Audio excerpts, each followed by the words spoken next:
Too many winters. Or too few.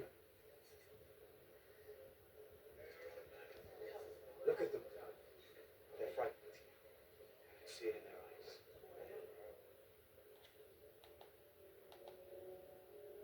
Boyahun. Nele Terai. Dan Kariminik. Veriafahun. Amar Nanederos. Aragon. Nedin Dagon. Hen Urir Otari. Natha Dagathire. So that was a clip from most of you will know without me needing to tell you, the second Lord of the Rings film, The Two Towers, and those films were directed by Peter Jackson, who's actually from my city. His kid actually went to my high school. His house is only 2 or 3 kilometers from my high school, so yeah, from the same city. And a lot of that film was filmed in New Zealand, and the very beautiful landscapes here. I actually had an uncle who worked on the greens team, making trees. Turned out to be a complete asshole, ignorant and arrogant, toxic guy, like so many Kiwis right now. Unfortunately, it's a very sick country, and unfortunately, well, not as sick as England apparently. So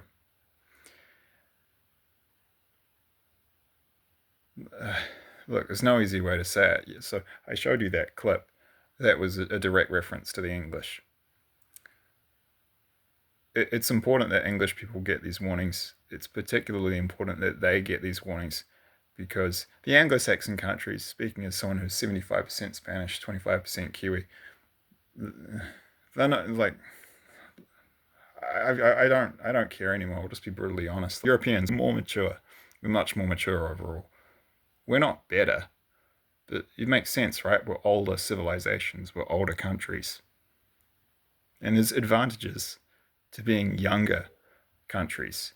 I mean, there's good things about the US, New Zealand, Australia, Canada, and the UK. Not really the UK anymore. The UK is just turning into a dystopian hellscape. So is Canada. So is Australia, kind of. New Zealand, US and New Zealand kind of going that way, not quite so advanced, but historically, optimism. People are more friendly. There's good things about these countries, but Europeans are much more mature. And it's not a judgment because, there's people, it's just reality. And I find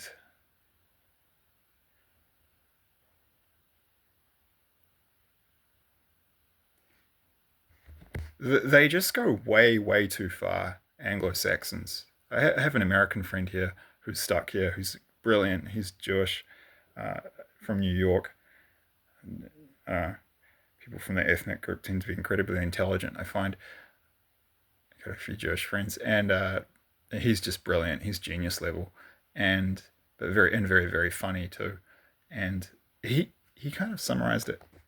Kiwis go way too far in conflict. Like if there's a fight, they'll either cower in terror, or they'll hit you with like crazy 0 to 1,000,000 disproportionate savage levels of violence. Like you have an argument, and they'll call your wife a whore to her face, and then they'll kill your dog. Like they're like toxic teenagers in conflict. That's my experience with most Kiwis, and the default is just this appalling combination of ignorance and arrogance, which is not very fun. And I'm not one to judge because I'm not English, but I can actually criticize England and the English because I have a lot of English ancestry. And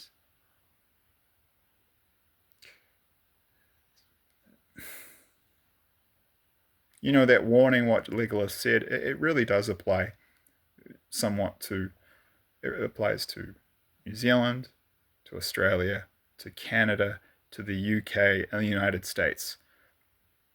At a level it doesn't it applies to all Western countries to a certain extent, but not so much to the Europeans. The Europeans, in general, they're not as bad. They're more mature. They don't, and it's like, they're not perfect. The French did horrific war crimes in Algeria. Germans, of course. The Spanish did pretty horrific stuff. We did pretty horrific stuff to each other in our civil war. And so we're not perfect, but we're not as bad. we're not as bad. And I'll stop.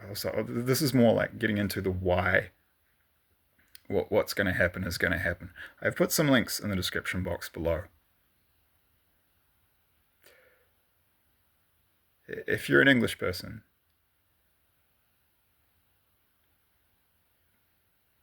you really need to leave as soon as possible unless you plan to fight. Because if you stay, yeah, if you don't volunteer, you'll be drafted. It looks like they'll draft women as well. But they're going to kill everyone. So the Russians and the Chinese, but principally the Russians. Everyone's been shown, myself included. The war that's coming to England, there will be genocides in all 5 Anglo-Saxon countries because we're really brutal and like we go way too far compared to our fellow Europeans in the Western civilization. I mean, you can see that right now in Palestine. They're doing a full-on genocide, and both American political parties behind it 1,000%, and it's being done mainly with American weapons, and it's full-blown genocide. I've had dreams where God straight up told me Americans would be genocided with a savagery they can't even imagine, and it'll be worse than what's happening in Gaza, where they're running kids over with tanks and they're bombing hospitals and bombing schools. And there was a video the other day of a Palestinian like a Red Crescent ambulance team, and they all just got massacred by Israelis. I mean, they're just killing everyone. They're killing medics, they're killing journalists. Yeah, it's going to happen to Americans. Americans think. I don't know, man. Like, I feel like I'm born for the earth that's coming. Like there's people. Like, how can you be so dumb? Okay, how can you not get that if you run around murdering a whole bunch of people in another country, that it's not going to come back on you? Like, karma is so simple.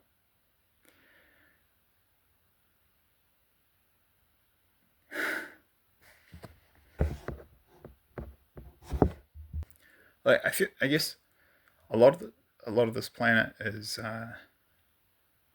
people are very intellectually intelligent, but they're spiritually retarded, like completely retarded. This is what I find of a lot of people on this earth. That's my perspective. It's like how so many people don't even understand karma, and they don't treat it with respect. Like if you.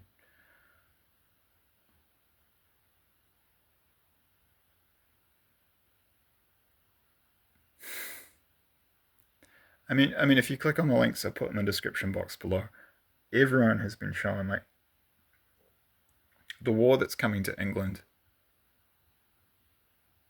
Yeah, they're all going to die. Like everyone will die.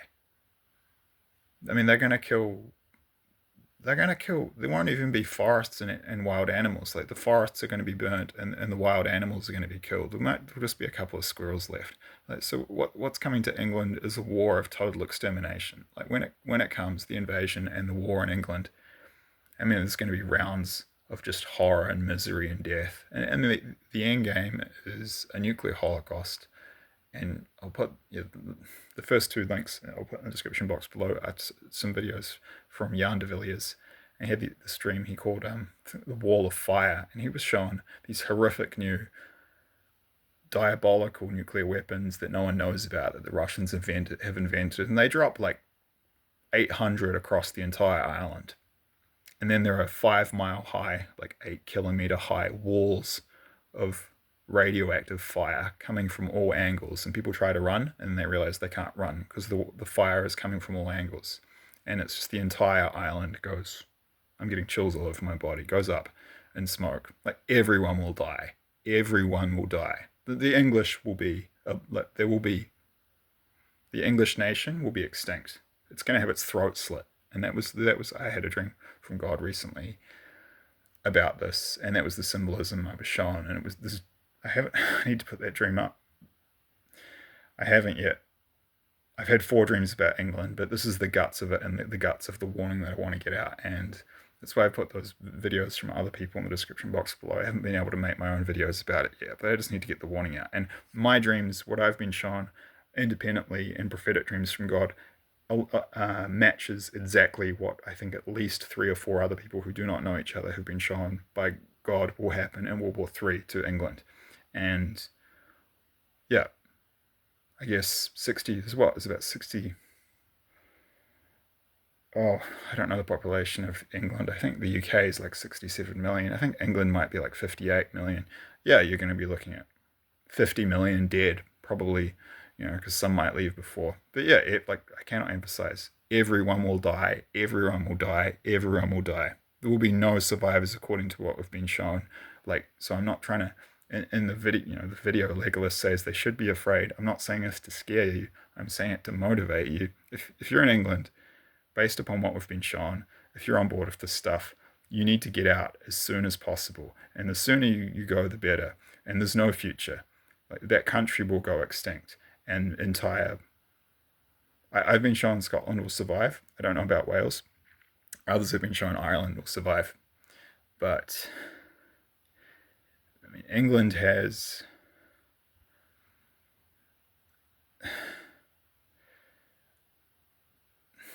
How do I put this?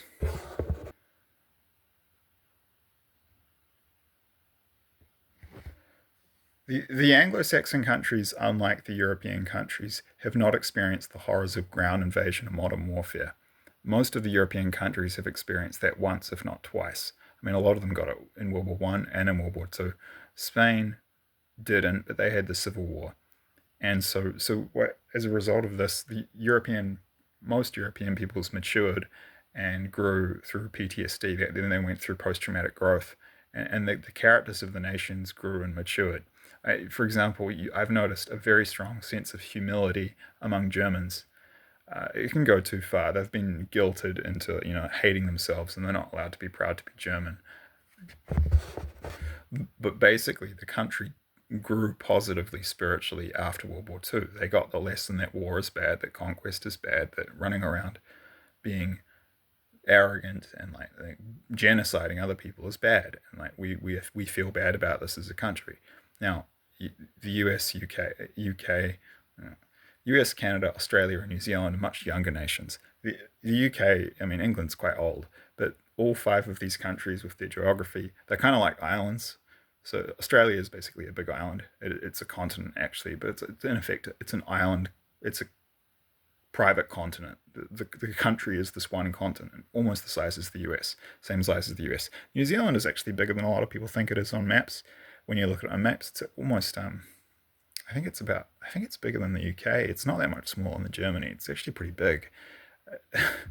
I mean, it's bigger than you think, put it that way. But it's 2 islands, and a third island, Stewart Island, only has 400 people living there. It's basically 2 islands, right? The US, Canada is an island culturally. It shares a land border with the US, which is so close culturally they could be brothers. And the US is an island culturally. I mean, it's again a private continent similar to Australia. They've just got between Canada and the US, they've got most of North America to themselves. And I mean, the US only has a border with one country that has a somewhat different culture, and that's Mexico. But even Mexico, like all Latin American cultures, are basically essentially like off branches of Western culture, and they're Christian in their roots. They're not. It's not like Ethiopia or the Papua New Guinean Highland. Yeah. So the geography of these countries has made our people overconfident, and they think they're above everyone else. And those are the 2 main components of arrogance. I'm so sick of Anglo-Saxon arrogance. Like, I hated living in Vilcabamba after a while in Ecuador. I just got sick of it because there were so many there's so many arrogant dicks from the US, Australia, New Zealand, the UK, and Canada. And I just got sick of it. And like, I was like, F this place in the end. I came to Ecuador to get away from these people. And like, the Ecuadorians a lot of them hated as well. I mean, a lot of them would just snap and then start murdering them.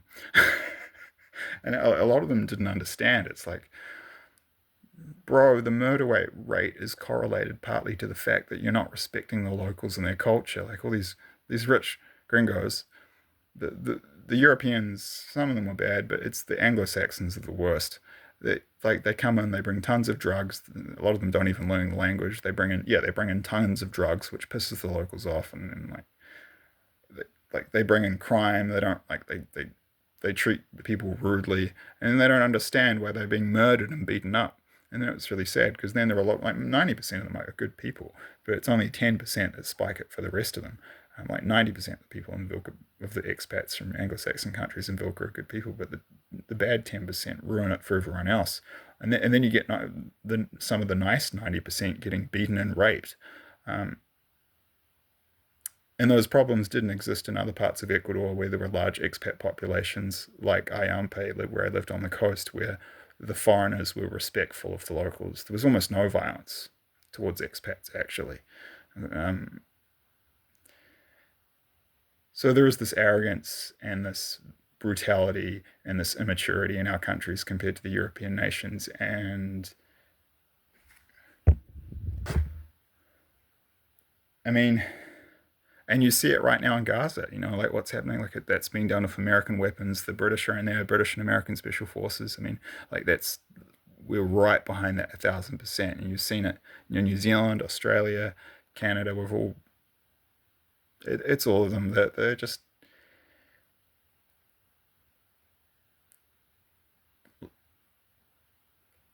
so prideful and so arrogant, and they're just asking to have their asses kicked now. But because of their island geography, they think they're invincible, and they don't expect it, and they don't even think it's possible. Many of us have been shown this in dreams. They have this mental barrier. It'll never happen, but it's going to. And in England's case, it's going to be just England has very heavy karma. Karma is just another word for saying, it's a faster way of saying as you sow, so shall you reap. England has now abandoned its roots in Christianity. That's one of the core reasons they're going to be destroyed. That's what Jan de Villiers from South Africa was shown. But we've just seen a level of savagery and kind of, I experienced this with the family conflict here in New Zealand. I have an American friend here in Wellington. The Jewish guy, as he put it, they'll come after your dog. They go too far. They'll even in violent conflict, as Europeans, we understand there are certain lines you never cross. When and a lot of Anglo-Saxons don't on an interpersonal level, but also at a collective level. And I mean, like if you look at the Anglo-Boer War in South Africa, which the British fought, awesome guys. We fought proudly and bravely to stop a fellow white Christian people from having independence, and also because we didn't want to lose access to gold reserves. I mean, like if the Boers had won, that would have been like similar to the American War of Independence when they won it. It was just another group of white Christian peoples who wanted freedom from empire, except in this case they didn't get it. And do you know how one of the key ways they won that war? They didn't win it through military means in many cases. They took the women and children, the wives of the Boer men who were fighting and their children, and they slaughtered them in concentration camps. It's like, bro, you don't do that. Even the Russians are showing more restraint with Ukraine. So when you put out that savagery and brutality and you're just absolutely freaking merciless. And the English weren't so bad in the past. They had more of that honor. In fact, I'm reading a book right now. I'll show you a quick screenshot of it. Highly recommend it if you get a chance to read it. And in that, it talks about, like in the past, they would fight battles and they would pillage cities and they would spare the women and the children. And they would talk about God and morals, and they acted like gentlemen even in war, and they did adhere to these codes of honor even in warfare. England wasn't as bad but in the past, but now they've gotten so corrupt, and they've abandoned their roots in Christianity. They haven't repented, and so total destruction is coming. And I'm getting chills again. They're just going to get out what they put back. And I mean, the war that's coming the purpose will not be conquest, it will be extermination. So I mean, the English, go watch those videos in the description box below. I'll put my own warnings out in the future. But if you're English and you're getting these warnings, the purpose of this video is not to scare you, it's to warn you. Just please get the warning if you're a good person. I've been told there's many good people in England. There's a very large portion of the population who are good people who have shown do not deserve what is coming. And it's just pure horror. Everyone's going to die. Just like Legolas said, it's what we've been shown, and it's going to be just savagery, brutality, and horror beyond your imagination. You don't want to be within 1,000 miles of this thing when it kicks off. Get out as fast as possible. Get out while you still can. It's my message to the English who have ears to hear. You've just got to make a plan, pack your bags, just move to one of these safe zone countries, and never look back.